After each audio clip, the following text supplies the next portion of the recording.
खेती को बंजर होने से बचाया, जैविक निरीक्षक की प्रेरणा और किसान के धैर्य ने एमपी के किसान ने की जैविक खेती की दिशा में नई क्रांति की शुरुआत। जैविक खेती के शुरुआती 2 साल में उत्पादन थोड़ा कम, 3 साल बाद उत्पादन और क्वालिटी दोनों में है दम। 3 साल की मेहनत में 55 बीघा जमीन को बंजर होने से बचाया। एमपी किसान ने खरपतवार कीटनाशक के नाम पर हर साल होने वाले खर्चे को बचाने के साथ ही सैकड़ों बीमारियों से पाया छुटकारा। मंदसौर के किसान की मेहनत ने जड़ा डोनाल्ड ट्रंप के मुंह पर करारा तमाचा। जैविक खेती से जुड़े किसानों के आगे अमेरिका भी टेकेगा घुटने। अमेरिकी राष्ट्रपति डोनाल्ड ट्रंप द्वारा भारत पर कृषि उत्पादन, रासायनिक कीटनाशक और दूध डेयरी व्यापार को लेकर लगातार दबाव बनाया जा रहा है। ऐसे में मध्य प्रदेश के मंदसौर जिले के एक किसान ने जैविक खेती कर ट्रंप के मुंह पर करारा तमाचा मारा है। यदि भारत सरकार जैविक काश्तकारों के लिए आगे आई तो अमेरिका को भी टेकने पड़ सकते हैं जैविक काश्तकारों के आगे घुटने। दोस्तों नमस्कार, आज आपको मिलवाते हैं मध्य प्रदेश के एक ऐसे धैर्यवान किसान से जिन्होंने जैविक उप निरीक्षक श्री यशपाल जी पोरवाल की प्रेरणा से खेती को बंजर होने से बचाते हुए सैकड़ों बीमारियों से छुटकारा पाकर खरपतवार कीटनाशक के नाम पर हर साल खर्च होने वाले लाखों रुपए बचाकर जैविक खेती की दिशा में भागीरथी प्रयास साबित कर दिए हैं। जी हां, मध्य प्रदेश के मंदसौर जिले की गरोड़ तहसील के बोलिया निवासी श्री मदन लाल जी पाटीदार बताते हैं कि कुल 55 बीघा भूमि उनके पास है।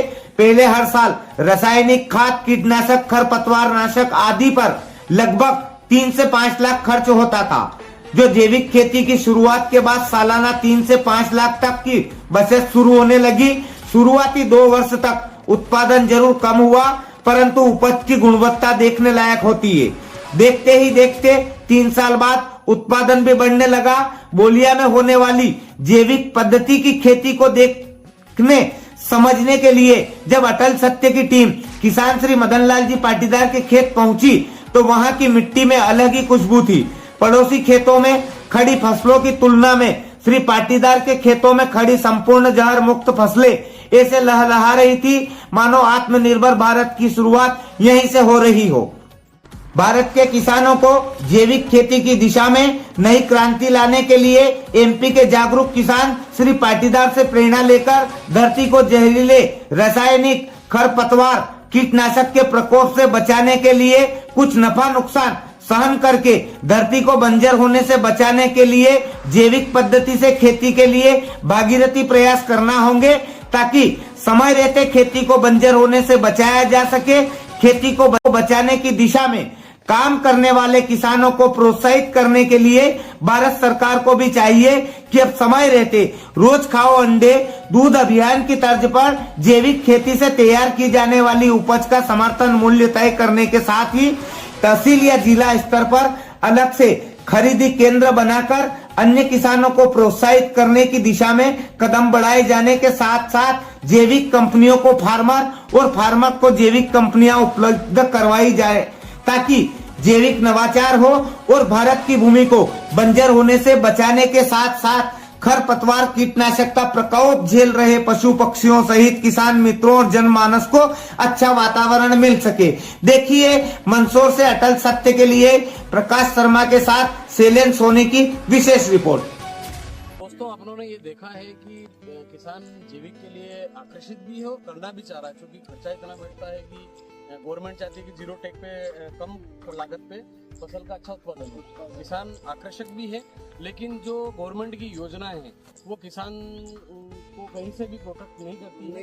गवर्नमेंट भारत सरकार को ये चाहिए कि इसका कोई प्लेटफॉर्म तैयार करे या किसानों से इनको अच्छी रेट मॉल वाले इनसे कांटेक्ट नंबर दे। हमारे पास कोई कांटेक्ट नंबर नहीं है, हम किसको बेचने जाएं, हमारे वहाँ जाने पर हमको कोई पूछता भी नहीं है, हमारी पहचान भी नहीं है। कहीं ना कहीं गवर्नमेंट की अपन आपसे चर्चा करने के बाद ये महसूस करते हैं कि यार की गवर्नमेंट की कहीं ना कहीं फेल्यूरेसी है कि जहाँ जैविक के ऊपर करोड़ों रुपए गवर्नमेंट खर्च करती है, विज्ञापन करती है, लोगों को मोटिवेशन देती है, कैंप लगाती है, कई अधिकारी धरातल पे अपन रिजल्ट देखते हैं कि जब सामने वाला व्यक्ति किसान मेहनत करने के बाद जो 3 साल से नुकसान खा के जो प्रोडक्शन लेता है, उस प्रोडक्शन उस उत्पादित हुए फसल को उचित कीमत उसको नहीं मिलता। मेरा समय है उसमें 2 साल इतनी फसल में कम हुई कि हम जो है उसकी लागत मूल्य भी नहीं निकाल पाए हैं। तीसरे साल से थोड़ा बढ़ना चालू हुआ और उनका कहने का था कि आप रुको 3 साल बाद आपकी जो जैविक फसल अच्छे दामों में बिकेगी, आपको घर लेने आएंगे, आपको ढूंढेंगे मीडिया वाले या इंडिया मार्ट वाले या सब। पर वो जो है शुरू में अपने को दिक्कत ये रही कि अपना खाली प्रोडक्शन कम हुआ और मेहनत थोड़ी ज़्यादा और ज़मीन की जो है आकर्षण सुंदरता के माध्यम से अन्य जो किसान कृषि रासायनिक दवाइयों के भरोसे खेती कर रहे हैं, उनको आप इस वीडियो के माध्यम से क्या मैसेज छोड़ना चाहोगे? मेरा तो यह कहना है कि दो साल के लिए अपन थोड़ा सा नुकसान भुगत लेंगे। बाकी आज के ज़माने में जो 3 बार इल्ली की दवाई का स्प्रे कर रहे हैं और मैंने एक भी बार एक इल्ली का 10 पैसे का भी स्प्रे नहीं किया, ना जैविक किया ना रासायनिक किया और ना कोई खाद बीज डाला इसमें। और आज मेरी फसल बिना इल्ली के कंप्लीट है, पत्ते कोई खाए हुए नहीं है। आप मीडिया वाले पधारे हैं, आप भी देख सकते हैं इस चीज़ का और पड़ोस वाले खेत का भी दिखा देता हूँ मैं इनको कि ये जो इनके पास कितनी दवाई छिटक दी इनने और जो खर्चा एक्स्ट्रा हो रहा है इससे पैसे में तो गाय गौशाला को अपन प्रोवाइड करेंगे, गौशाला से गोबर लाएंगे, इतने पैसे उनको दो तो गोपालन भी होगा और गायें भी बचेगी और हम भी बचेंगे।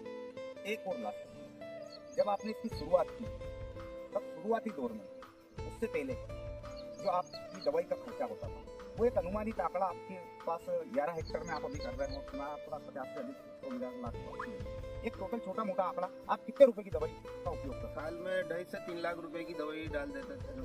वर्तमान समय में अपन खाद कितना लेते हैं? अभी हर साल भी नहीं डालना पड़ता, इसमें इस साल लिया मैंने कोटा गौशाला से 3 लाख का खाद लिया देशी। अब ये कितने साल चलेगा? ये 3 साल तक आराम से फसल को ग्रो करेगा और आपको कोई दवाई छिड़कने की जरूरत कोई दवाई नहीं छिड़कनी। और एक सवाल और मेरा ये था यूरिया को लेके और ये कृषि दवाइयों के कारण जमीनें बंजर होती जा रही है।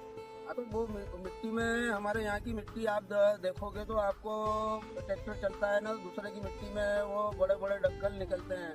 मेरे यहाँ की मिट्टी ऐसी सॉफ्ट चलती है ट्रैक्टर में कि कोई रोटावेटर चलाने की भी जरूरत नहीं पड़ती, बुरबुरी मिट्टी हो जाती है। तो ये हम अभी मंदसौर जिले में है, जो कि मंदसौर से 125 किलोमीटर है और गरोड़ से 19 किलोमीटर बोलिया गांव है। वहां के किसान है मदन लाल जी पाटीदार, पिछले 5 सालों से ये लगातार प्रयास कर रहे हैं जैविक खेती की ओर आगे बढ़ने के लिए। इन्होंने पूरा विजिट करवाया है, इसमें हमने देखा यहाँ मूंगफली, मक्का, सोयाबीन, अन्य भी और कई साग सब्जियां हैं, जैसे वो जैविक खेती की पद्धति से ही कर रहे हैं। और आपने पिछले 5 साल पहले शुरुआत करी थी, तब शुरुआती दौर में आपको उत्पादन कम हुआ था, लेकिन धीरे धीरे आपने बताया है कि अब 2-3 साल बाद लगातार उत्पादन भी बढ़ा है, दवाई का खर्च भी कम पड़ा है और इनके खेत की फसल है उससे किसी भी प्रकार की बीमारी नहीं हो रही है, क्योंकि उसमें किसी भी प्रकार की दवाई का उपयोग नहीं है। आज तक 10 पैसे की भी कोई मार्केट से दवाई नहीं डाली है।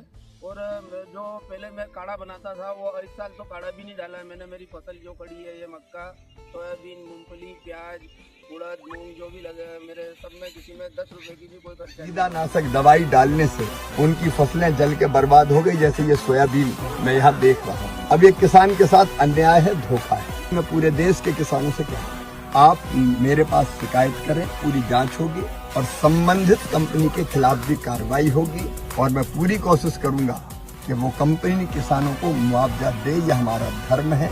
ऐसे किसानों से भी अपील करता हूं, मैं कभी नंबर जारी करूंगा, उस नंबर पर खबर करें। पूरे देश में अभियान चलेगा नकली दवाई के खिलाफ, नकली खाद के खिलाफ और इस तरह की दवाई जिनने फसलों को नुकसान पहुंचाया, उपयुक्त कार्रवाई होगी और नया कानून भी अब हम बनाएंगे। ये हमारी किसी कंपनी से दुश्मनी नहीं, लेकिन कोई धोखा कर रही है और ऐसी चीज दे रही है जो किसानों को बर्बाद कर दे, तो उनको परिणाम भुगतना पड़ेगा। और किसानों के साथ एनडीए की, मोदी जी की, हमारी सरकार लगातार खड़ी है।